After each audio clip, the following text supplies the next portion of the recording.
welcome to this class on mysticism. This will be the first of a four-part series. And of course, the question which immediately confronts us, what is mysticism? The word mysticism is related to the word mystery. And mystery refers to what is unknown. Thus, when we don't know what caused something to happen, we often refer to it as a mystery. What's a murder mystery about? We don't know who did it, so it's a mystery. We're trying to find out. In religious terms, the mystery is the source of all things, the essence of reality. In theistic language, we would say God, okay? But it is the underlying reality. What is real? That's the mystery.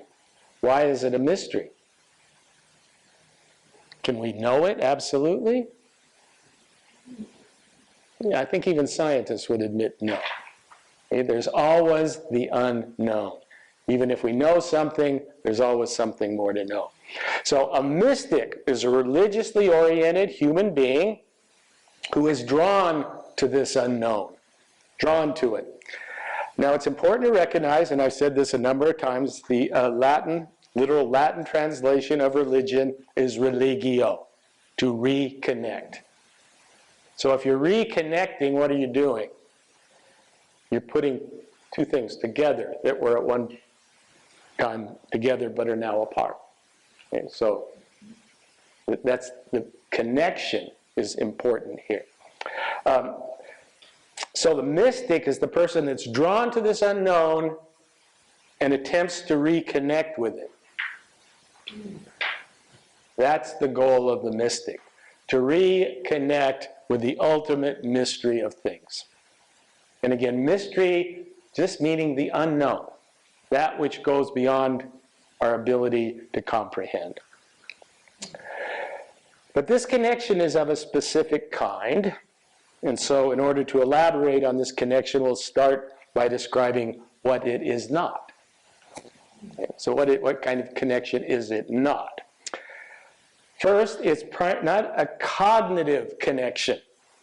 That it is not a union based on reason or intellectual understanding.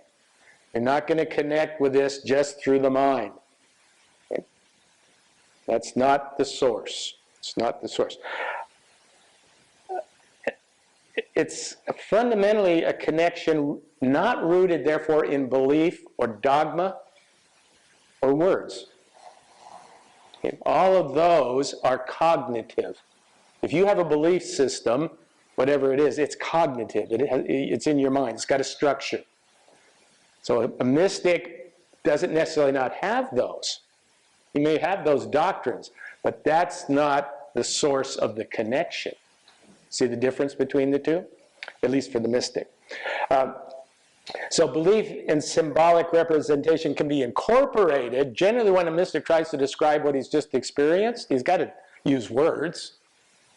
So he will incorporate those. But most mystics will always say words cannot really explain it totally. The experience that I have had cannot be totally related by words. Secondly, it's not an ethical connection. What do I mean by that?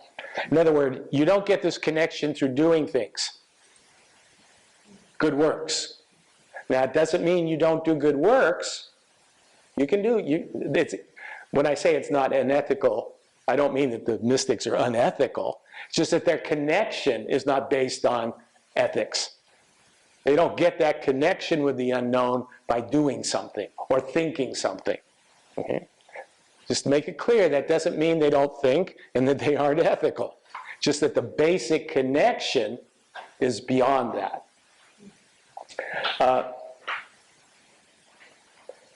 And finally, it's not a ritualistic or liturgical connection. It's not bound by worship services.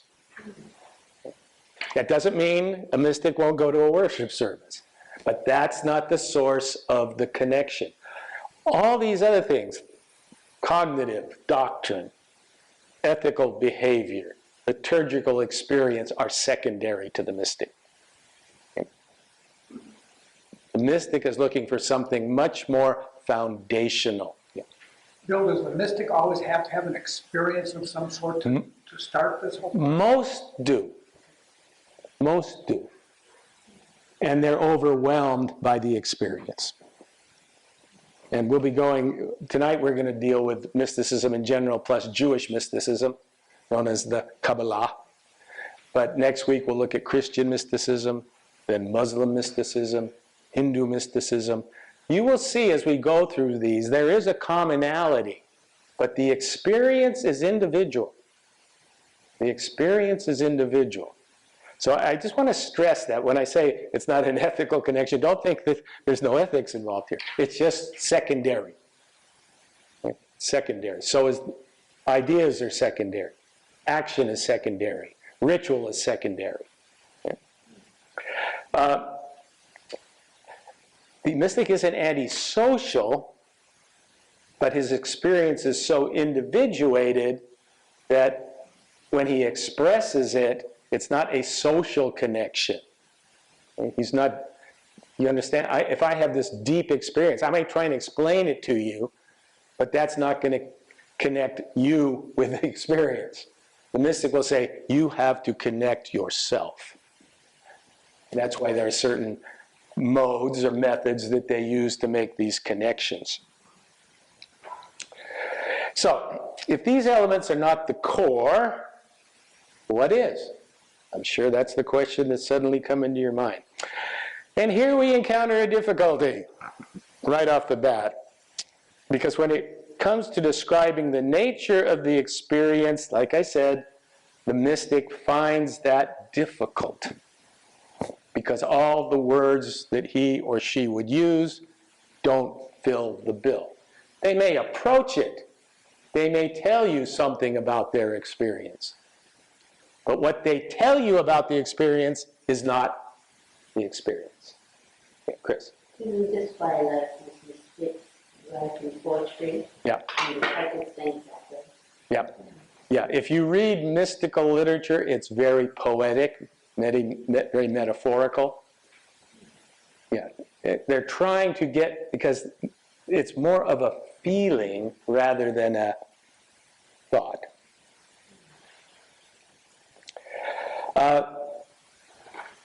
Sort of, if you want a comparison, it's sort of the difference between being in love and writing a love poem. When the experience of being in love, okay, that's the experience. Now you're going to try and express it and write a poem. Okay? That's the secondary. The experience is primary. So there's this deep, and this word, because it's misused so often, but I'll use it anyway, it's a deep intuitive connection. What do I mean by intuitive? Something felt deeply within that can't necessarily be proved logically, but you somehow know it's true. What's your deepest intuition that you would never question, and you probably couldn't prove it to me? That you exist. You exist. Do you get up in the morning and say, let me figure out if I exist, and write it down, all the logical connections I did, oh, I must exist. No, it's this deeply rooted, intuitive sense of being. That's what I mean by intuitive, not, oh, I have an intuition that something's going to happen, not that. Deeply rooted, intuitive experience. Mm-hmm. Then you don't question it. Well, you can. And I guess some people can question whether they exist or not. But then it becomes a philosophical, cognitive thing. Most people, we say existentially, means in being, you don't challenge your nature of existence every moment. Otherwise, what would you be doing? Okay? So it's that type of experience. So I'm trying to get you a little bit closer to understand what I mean by intuitive here. Not that I have an intuition that something's going to happen. It's this deeply felt experience that usually goes beyond questioning, at least up here. And if you do, you're probably going to go crazy. Okay? Descartes. Have you heard of Descartes? I think, therefore I am. Okay? He said he's going to doubt everything that he possibly could. The one thing he said he couldn't doubt was that he was doubting. So that was this intuitive notion that I am, in some sense. Yeah. I think that's what it's not unextreme ground, that I am, therefore. Yeah, we start from I am, actually. We don't say I think, oh, therefore I exist. We sort of generally start with I am, and therefore I can think, I can do all this, but what's doing it? In any case, getting a little bit stuck on intuition, but sometimes I need to do that because intuition can, oh, it's just an intuition. Yeah. How does one determine whether, in fact, it is a mystical intuition or whatever, versus something that really isn't? I mean, they could be totally wrong. Could be. The mystic would say if you've had this sort of intense experience, you are either in touch with something higher than yourself or psychotic.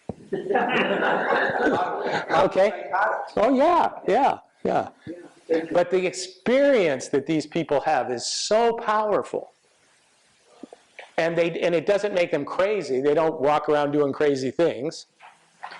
So you put those sort of two together. If you've had this powerful experience, and most of the mystics, by the way, in their traditions, then don't go out and start breaking religious law. I mean, they follow that, but they've had this connection.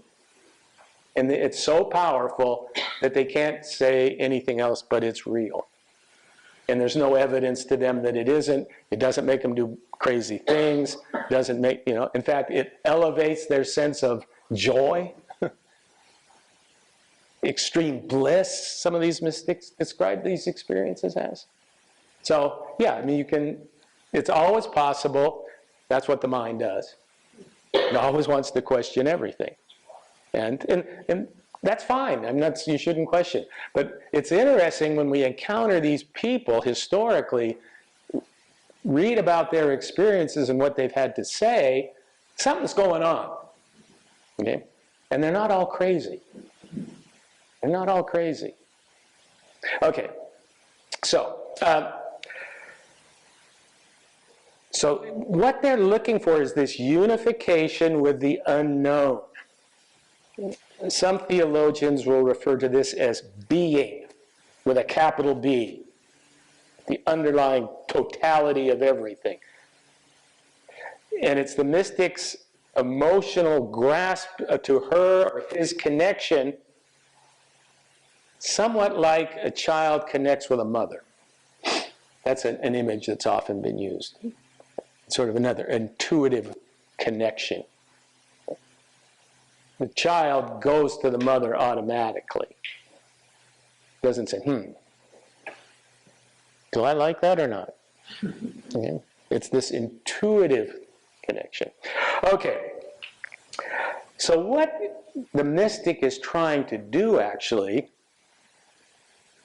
is overcome his or her separateness by connecting with that which is. This attempt at union with the unknown. Union with, if you want to use the term, God. Union rather than separation. Because what causes suffering, according to the mystic, is separation. When we're separate, what are we? We're alone. We don't like separation, really. We try to do all sorts of ways to overcome it. Well, the mystic is trying to overcome it not just through another person or another tribe or another baseball team, but with the totality of things, with the cosmos. If you can unite with the cosmos, what's there to worry about? We only worry when we're separate. And that's because when we're separate, we're alienated, whether we recognize it or not. And we're always seeking to try and do what? Fill that up. Fill that up. Okay. There are differences in the way that these experiences are had, and for the sake of convenience, scholars have tended to put these mystical experiences into two main categories: contemplative and ecstatic. Contemplative mysticism, the methods that are used are what we call passive in nature. It's silence, meditative, going into the self, shutting everything else out. Has anyone ever here done any meditation? You know that the goal of meditation is to quiet everything, go inward. It's silent. And why are you going inward from the mystic's point of view? That's where the connection is. The connection, and this is the paradox, the connection with the totality is within. It's not out there. You're not going to find connection with the whole in any individual thing. By definition, every individual thing is not the whole. The connection point is seen within. So it's towards this feeling of being consumed or incorporated into some higher state of being. It's sometimes described as oceanic, sort of being engulfed in this and letting go of one's ego. Just letting go. That darn ego, that ego that's going to keep us separate. So how do you do this? You have meditative practice. Now this is a discipline. You don't just sit down and have it happen overnight. It's like anything. If you want to have good muscles and go to the gym, what do you have to do? You got to work out every day. Same with meditation. And most people, and I'm included, find meditation difficult. Because what is our mind always doing? Jumping all over the place. It's called monkey mind. Boom, boom, boom, boom, boom, boom, boom. You got to quiet that. So that's the one. Now the interesting thing is the other is called ecstatic mysticism, or the ecstatic experience. This is an enhanced feeling of what we call rapture, where the sense of the unity with the divine is, there's a high emotionality to it. Again, perhaps the closest human experience is when you're really in love for the first time. And you're sort of just on that emotional high. You're not thinking so much of yourself, you're thinking of the union with the other, the beloved. Here's just two examples. On the left are the whirling dervishes. That comes out of the Islamic tradition, where you whirl and spin and dance. And in the process, you get this ecstatic feeling because it's accompanied with music. And on the right, you see the Hare Krishna. And that's just, and this sort of Hare Krishna chanting is found in every religious tradition. It's where you take some phrase, often a religious phrase, and you just repeat it over and over and over. Hare Krishna, Krishna Krishna, Hare Hare. And say that for half an hour. And dance. And so it's interesting. Both are aiming to do the same thing. Whether it's contemplative or ecstatic, the goal is to get rid of the self. One by going inward and being quiet, the other by being exuberant and outward and focusing on the loved one, which in this case is the unknown mystery. So those are the two basic forms. So like I said, many mystics have had both kinds of experiences. So over the next few weeks, we're going to look at examples of mystics and some of the things they've taught. A little bit of this gets, in trying to explain it, gets a little esoteric. Okay, and I'll try my best to walk you through those parts that are a little more difficult. But in any case, so we're going to start with Jewish mysticism, and it's known as the Kabbalah. Yeah. Why is Chris walking out at this point, you're asking? Yes.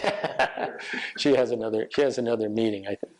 In any case, Jewish mysticism is referred to as the Kabbalah, which technically means reception. It was flowered during the Middle Ages. It has a foundational text, which we'll see later, called the Zohar. Gershom Scholem, who is the renowned authority on Kabbalistic thought and practice, defined its approach as a type of mystical agnosticism. What does agnostic mean? Don't know. Yeah. If you're a Gnostic, you know.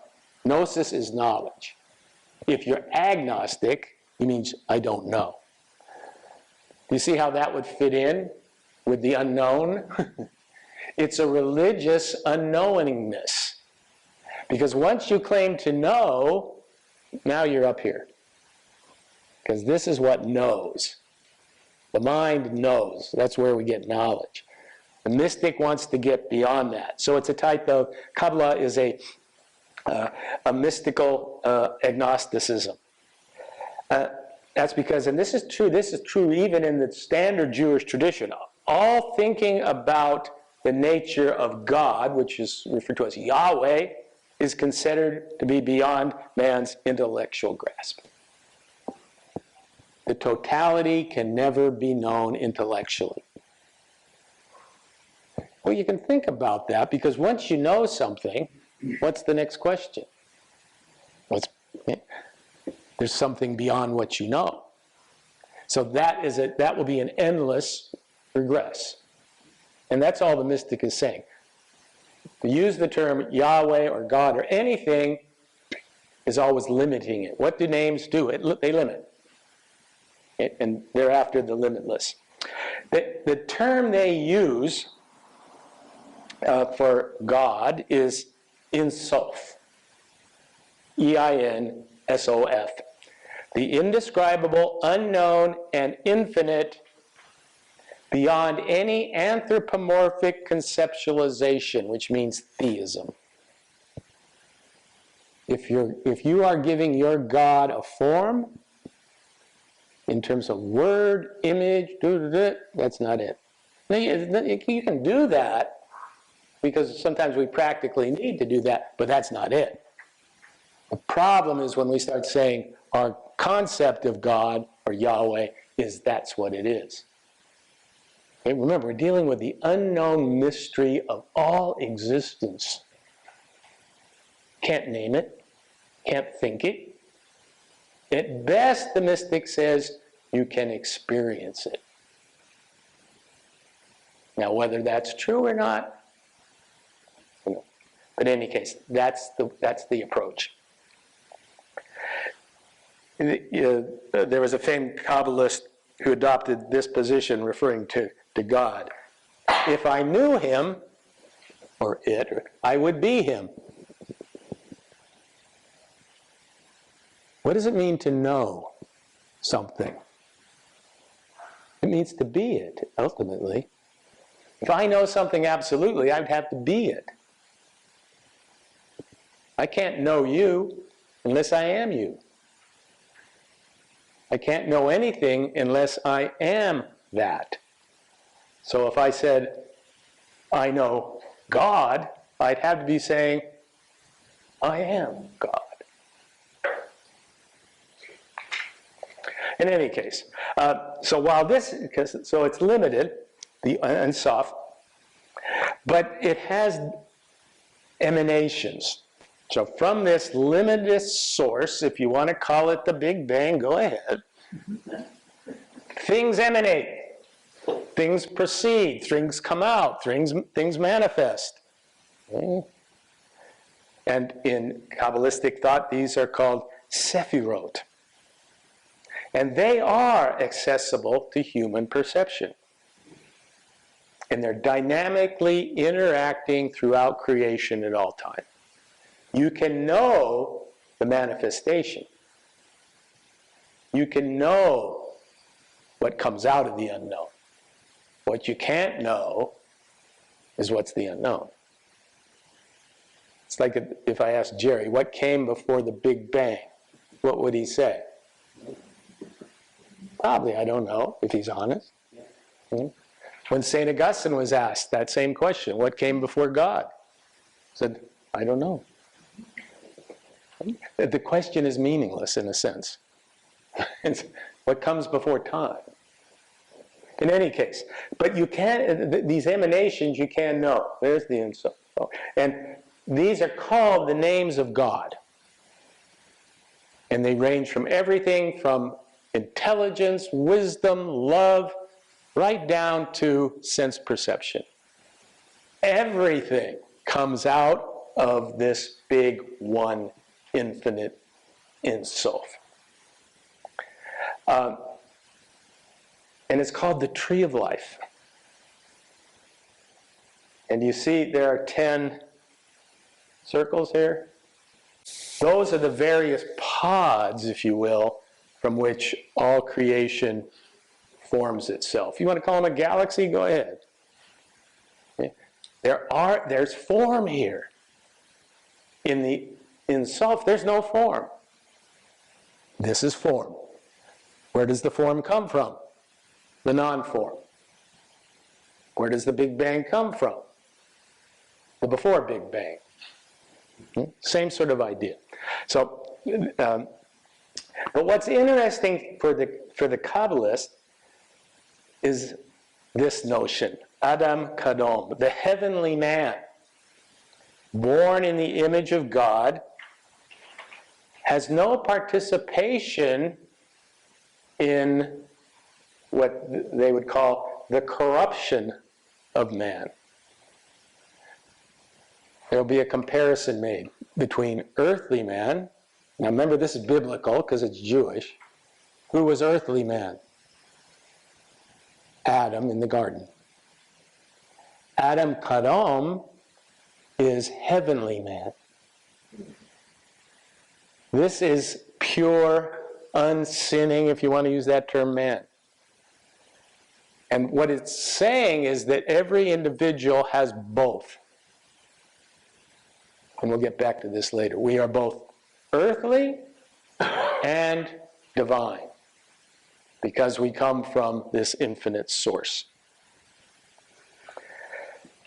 So the goal of the Kabbalist is to reconnect yourself with your own Adam Kadom.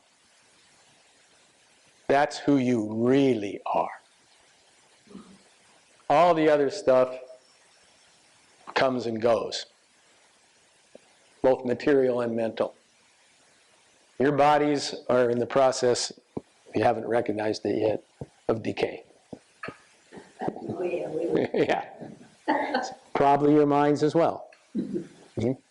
So this is the real, and that's all part of creation, but this what makes it mystical, the belief that there is a deeper connection that doesn't decay.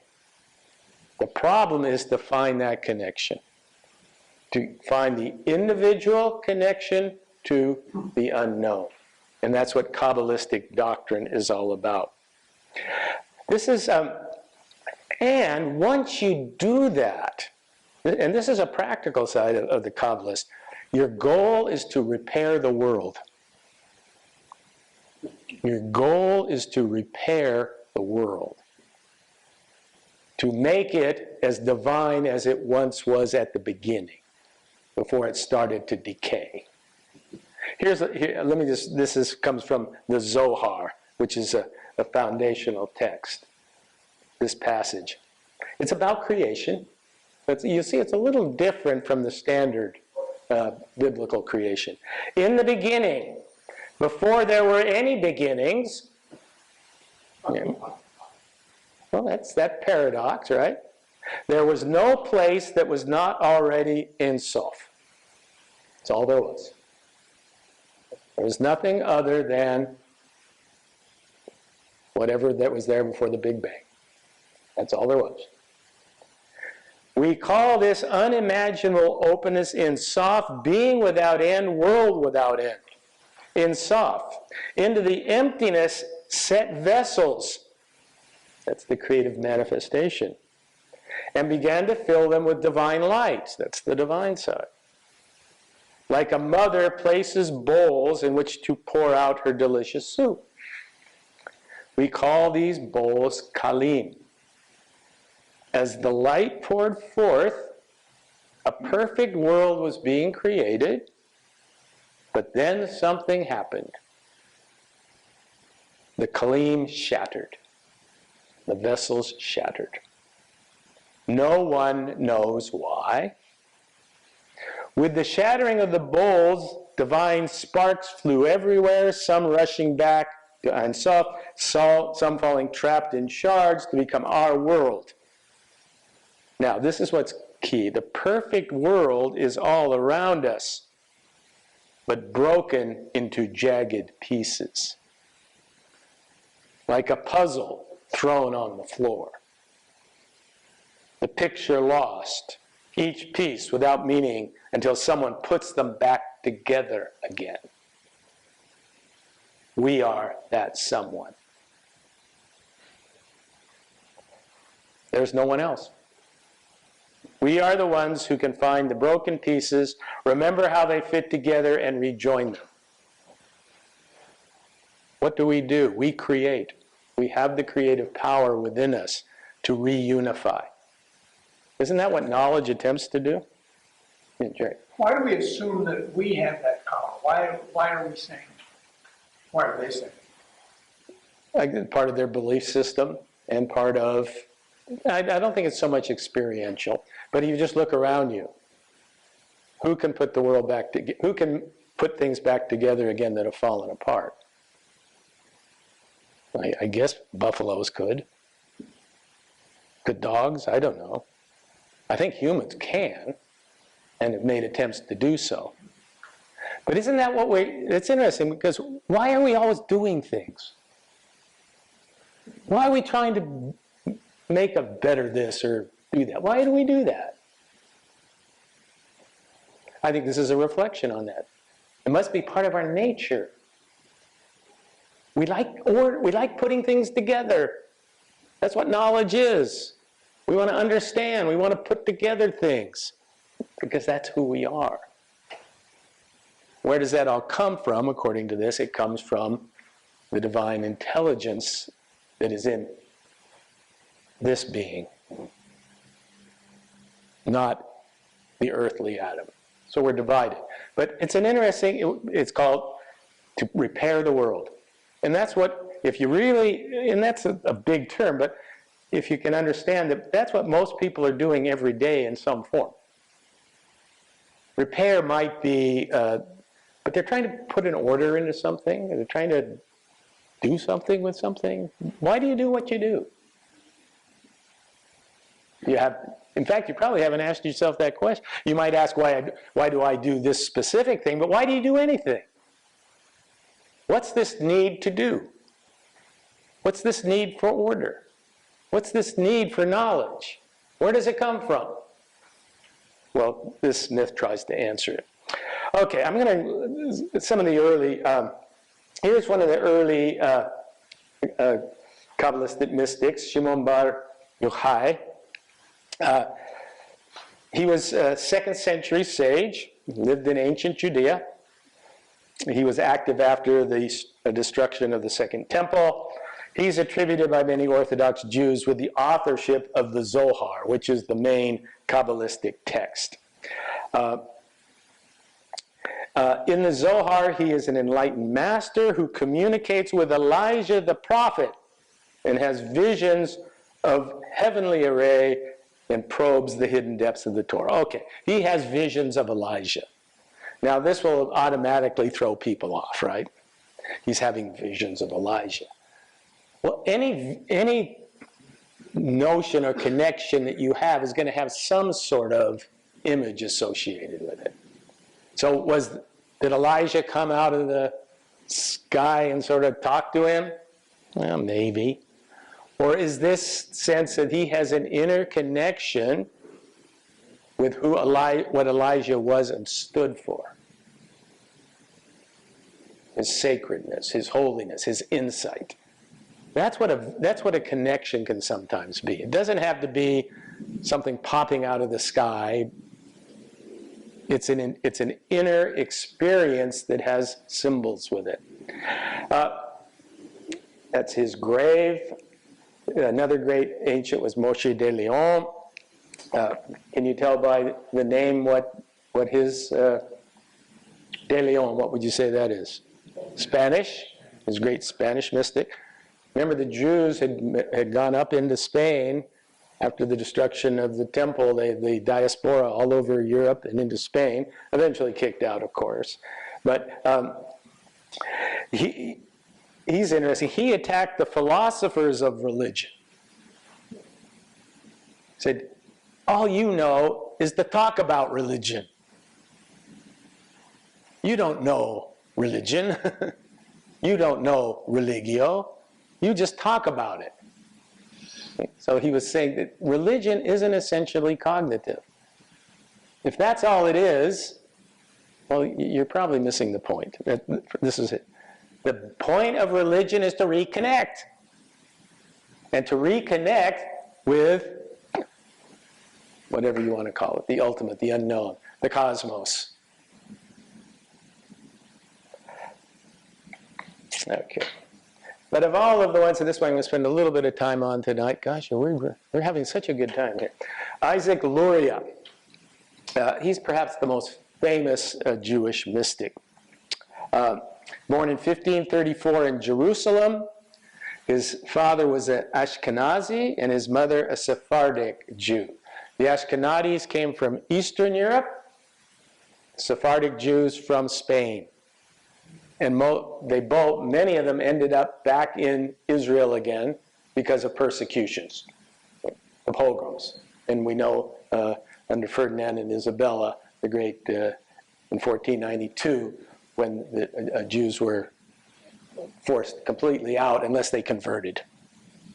Many of them came back to Israel. And his father and mother did this. There's a story about in his early life, his father remained in the mosque, in the temple, synagogue, and had a vision, again, of Elijah. For some reason, Elijah was a popular focus of vision in this family, who said that his son would be a great leader of people. So these sort of dreams. Dreams often play a role in mystical literature. Because dreams are kind of strange, aren't they? When you think of dreams, what's going on here? Is there some knowledge that I can gain out of my dreams, or is it all just gibberish? Well, the mystical tradition says there's a lot. There's a lot buried deep within you that you don't know about. And often this comes out in dreams. And so anyway, he followed his father's advice. He did all his study, learned the Torah frontwards, backwards, etc. Got married, looked like he was going to live the life of a normal rabbi. And then he read the Zohar, that mystical text, and it changed his life. He went into a period of seclusion for almost 10 years. When you go into seclusion, what does that mean? You remove yourself from the world. And during this time, deep meditation, deep prayer, and he felt he was making connection with this ultimate reality. Whether he was or not, well, he had strong experiences that then became the foundational point for him moving on and doing what he did in the rest of his life. Now, if to some degree, if you wanted, and I think this came up before, if you want to distinguish, and I don't like the word true, but a more authentic mystic from a psychotic, the fruit will tell you. What do they do with those experiences? Do they Do they manifest themselves as overly egoistic, as many cult leaders do? Or do they do something more positive? That's one way. Whether they're the experience, you'll never know what their experience was. Let's face it. But you can say, after their experience, what they did, that may shed some light on the nature of the experience. So he goes back to Israel. After about 10 years of, well, we have a friend, Barry Curzon, Buddhist monk, 3-year silent retreat. Think you could go into a silent retreat for 3 years? That's what the Dalai Lama told him to do if he wanted to become a monk. Because, becoming a monk, you don't just become a monk.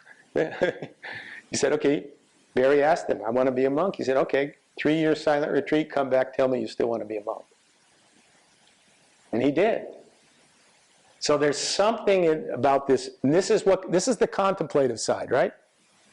For 3 years, what he was basically doing most of the time was meditating. Getting into that deep inner self. And we know whether this created a mystical experience or not. Barry says he's had a couple, he's told me. But we do know that it changes the brain. We know that through studies of the University of Wisconsin-Madison, where they looked at people with deep meditative, and their brains are different. Their brains are different. Now, this is deep, long-lasting meditation. Barry was in on that study. He was one of the people who was studying. So anyway, often that's what these mystics, if you look at their lives, they have some point in their life where they move away.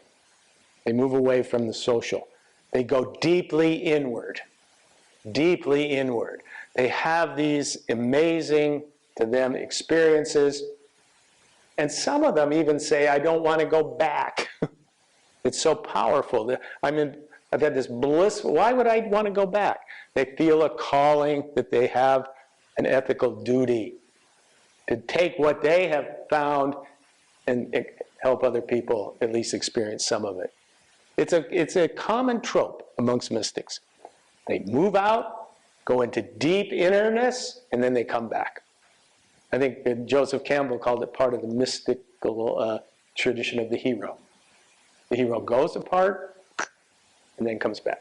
So anyway, while he was there, there's Elijah again. He had another deep experience with Elijah. And then he moved to this place called Safed. You see, why is that so blue up there? Anyway, can you see Safed up here? Yeah. Yeah. Do you see where Haifa is? Yeah. Okay, so you get if you've ever been to Israel, you see where Haifa is. Jerusalem's down below, but it's about 25 miles, I think, from Haifa.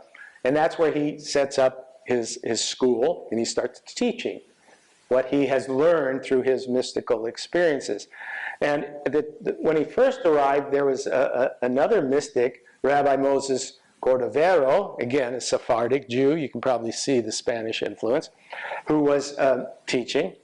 And this is what Gordavero wrote, and so this again gets us back to the goal of the Kabbalistic mystic.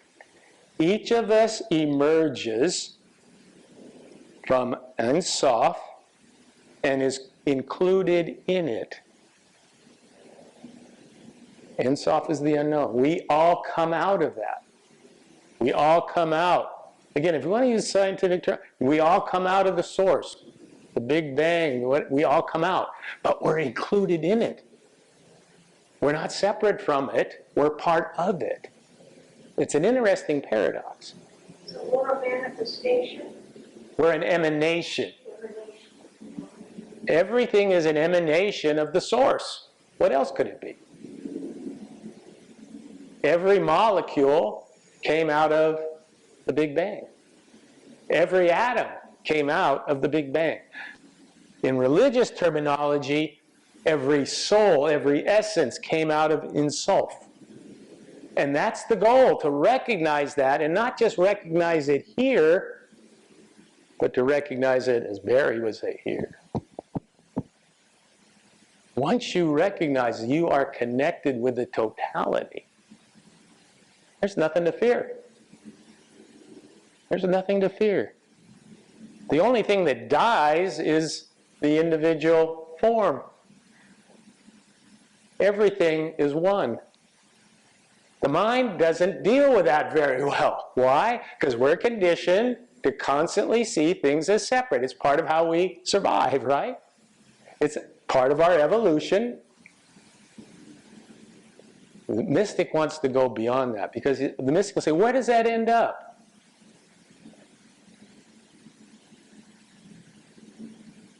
Not with unity. So in any case, the process is like a revolving wheel, descending and ascending. It is all one and the same. Nothing is separate from it. We're not separate from each other. Only in our heads. Nothing can be separate if it all comes from the same thing. If you bake a cake and you cut a piece, is that separate from the cake?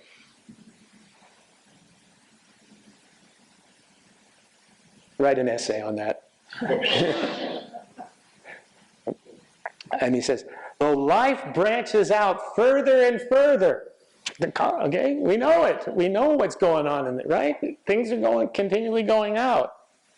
Everything is joined in the initial Ein Sof. It's just the Ein Sof is expanding. Delve into this. Now, flashes of intuition will come and go, and you will discover a secret here. Okay, has anyone ever had an experience, even if it's momentary, where you just sort of sense of connection with everything? Has anyone ever had that experience? Yeah, you could call it an epiphany. It's suddenly you're aware, for whatever reason, I don't know what the brain's doing, but suddenly you recognize that we're all connected. I mean, we're one. There's only one cosmos. This is what the mystics experience. Whether it's a brain malfunction, or who knows. Okay? But they claim to have experienced this at such a deep level that they can't just let it go. Famous Thomas Merton was a Catholic contemporary mystic, I guess. He had this experience in Louisville, Kentucky in 1951 in a mall. And it hit him. And he was a great scholar, a great poet, a monk. And one day he said, once you have that experience, if you ever do, you will never forget it. And so that's the goal. The goal is to have that experience and then come back and live in the world, but know that behind it all, there is that oneness and unity.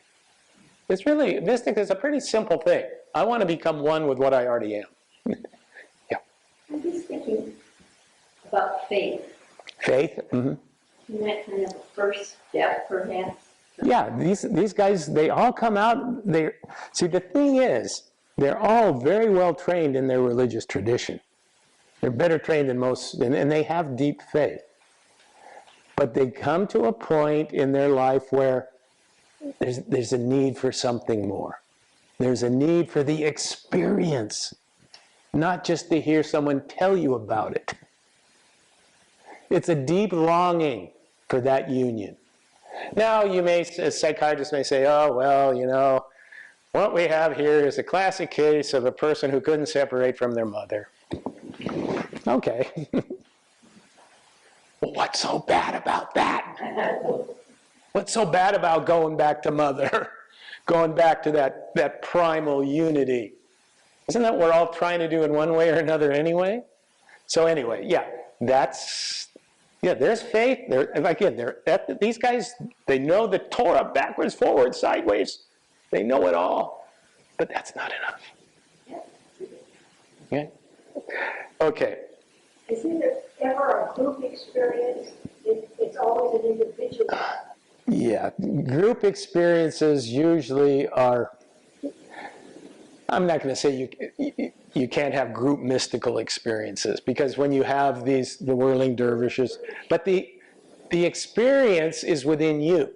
You can say all of us could maybe have it at the same time, given an environment, but ultimately it'll be your experience with the divine. Okay, so he went on to teach. One of the interesting things about his, I shouldn't leave it. I forget I'm on video. His teaching in terms of creation, and it's an interesting twist. Most Kabbalists had said that Ein Sof was everything initially. Whatever was Ein Sof. And then Ein Sof created. Luria says Ein Sof was everything, but it couldn't create unless there was room to create. It couldn't create unless Ein Sof retracted. Ein Sof retracted, left a vacuum, and then creation could take place. In other words, it's an interesting idea. What is space? How does anything become spatial unless the original force allows that space to exist? Because before that, Ein Sof was just everything. But then how do we get, it's a question of it's a question of oneness and multiplicity. From one, how do you get many? Luria said that this, whatever it is, contracts. It would be interesting to know, if we ever get back to the Big Bang, to see if there was some sort of initial contraction before the explosion. And that's what his teaching was. And again, he's not talking about the Big Bang, but he's talking about creation.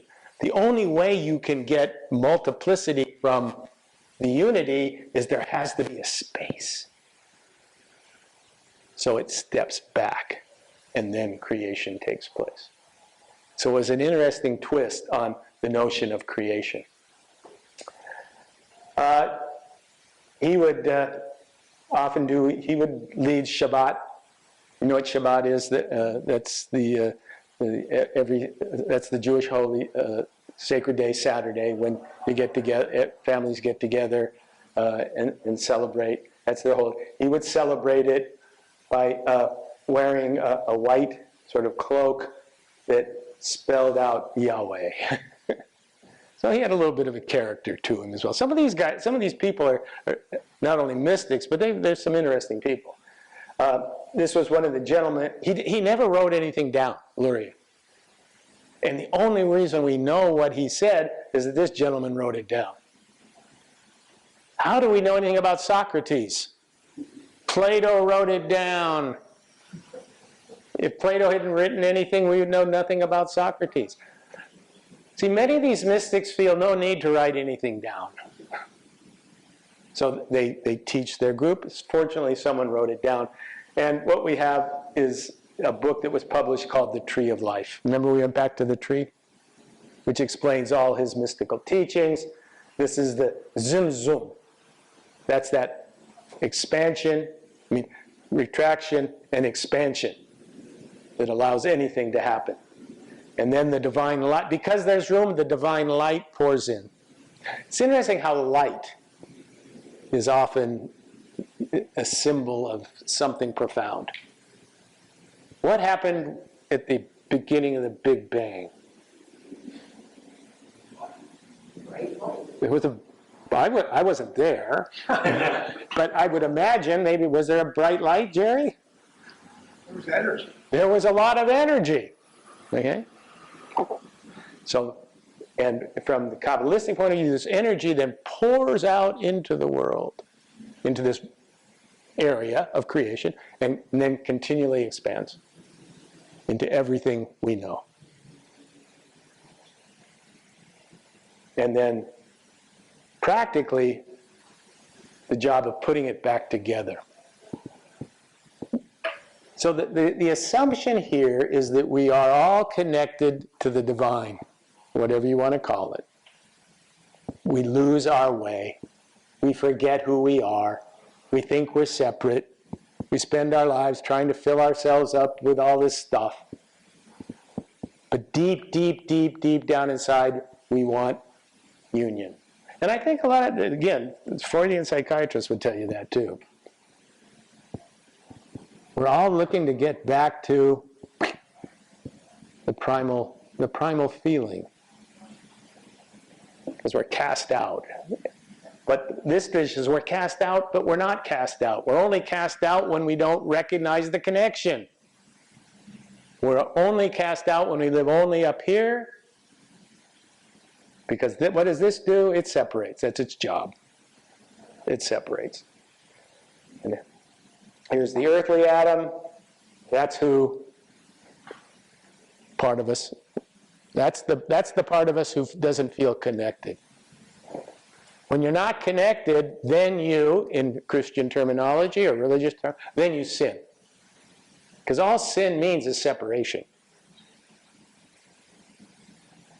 Why do people, quote unquote, sin?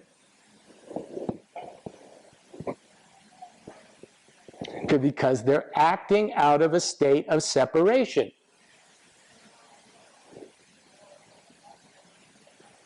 And when you do that, then you're competing.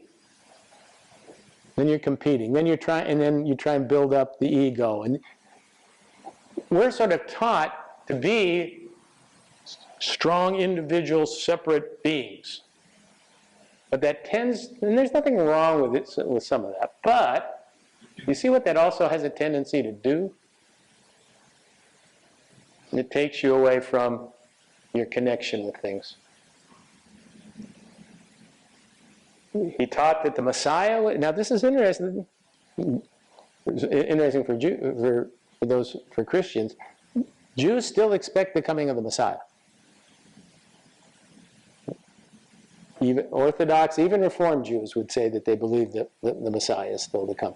For Luria, the Messiah would be the next great emanation of the light that would help guide people forward. Would help guide people forward, especially Israel. Kabbalists believe in reincarnation.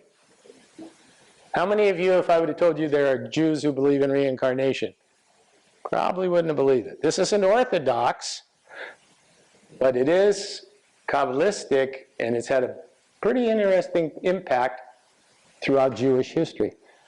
What is the advantage, theologically, if you want to call it that, of believing in reincarnation? What does it do? What does it help do? Yeah, you can keep living, but what does it help explain? Nothing dies, nothing goes away. Okay. Whatever was here is still here. Yeah, everything is, it's right. So it's that unity behind it. You're always coming back. But it also is helpful in trying to explain the big question in Western theology called theodicy, evil. If you believe that you're going to come back and come back and come back until you learn, there's no absolute evil. Because you will eventually get it right. It might take a long time. But there's hope. Well, that's it, you see. And that's the other thing that these guys also offer, hope. You know, think of when people, I'm in the Ukraine right now, I just saw that terrible thing about that father, having to bury his 4-year-old daughter because of a Russian missile attack. I think that's where, whether it's true or not, and I think Albert and I tend to agree on this. You can argue whether religion is true or not. But at that point, it gives that person a bit of hope that maybe there is something beyond just Russian missiles. And in any case, this is where he's buried. This is another famous kook. I say kook. You might think he was a kook. He was the first major rabbi during the Mandate when the British took over after World War I. He was a Kabbalist. He believed in all this stuff. I put him in here because the recognition that the Kabbalists are not just these weird mystics. They've got a lot of influence in many ways throughout the Jewish tradition. This is, anyone heard of Martin Buber? Wrote a famous book called I and Thou. And he said, he was very much influenced by Kabbalistic thinking in the sense of the oneness of things. Because he said, our big problem is we don't treat each other generally as I. In other words, thou, we don't use that word very much. What if I say I and it versus I and thou? What does I and thou imply? Well, this sounds better. Sounds better? Because there's a feeling of connection, isn't there? If I treat you as a thou, I'm honoring you. If I treat you as an it, I'm objectifying you. Okay? And we tend to treat people as its. And how do you see how this ties into Kabbalistic thought? That's a mistake. We are all in unity with one another. Once you realize that, then we will have an I-thou relationship rather than an I-it relationship. One last person I want to mention, because this Kabbalistic thought came in terms of helping some of the rabbis deal with the Holocaust. Now you want to talk about a big theological question.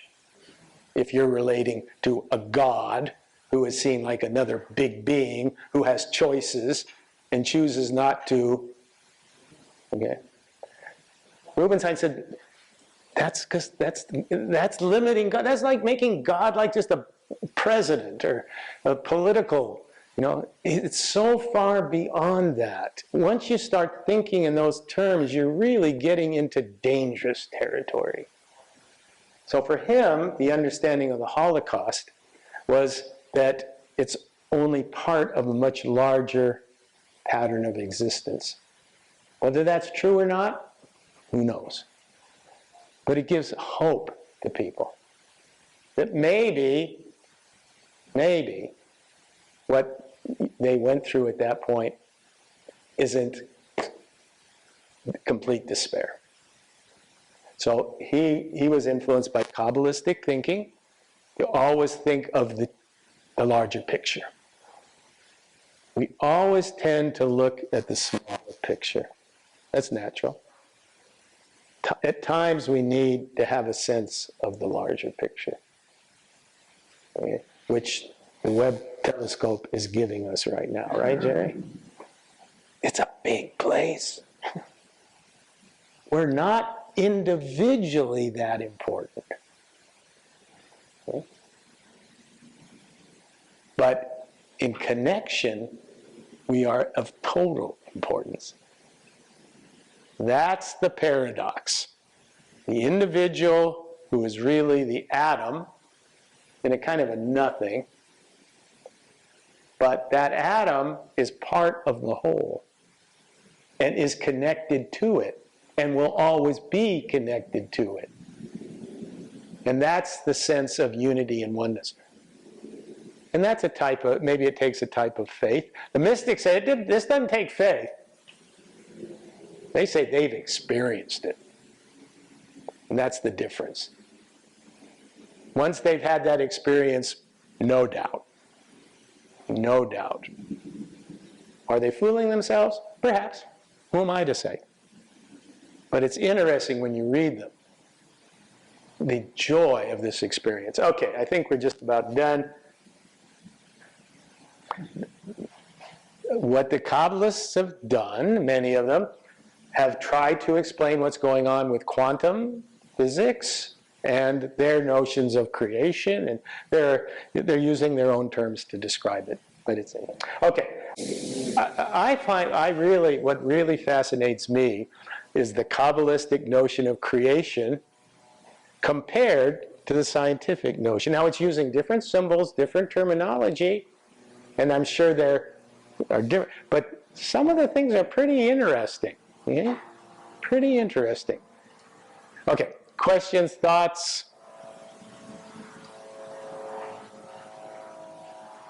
Go home and either go into deep meditation or put on Madonna and start dancing. Okay, next week we're going to look at examples of Christian mystics. One, a female, by the name of Julian of Norwich, 13th century. And another, a German Meister Eckhart, who was, again, 14th century. So we'll look at those. And what you'll notice is, of course, the symbol systems will be completely different. Who's going to be the object of their love? Jesus. The Christian mystics love Jesus. The Muslim mystics love Muhammad. The Hindu mystics love, well, there's a lot, Krishna, Brahma, but they all have their own symbol, but they have a similar experience of being connected in a deep, deep way. Okay, see you next time.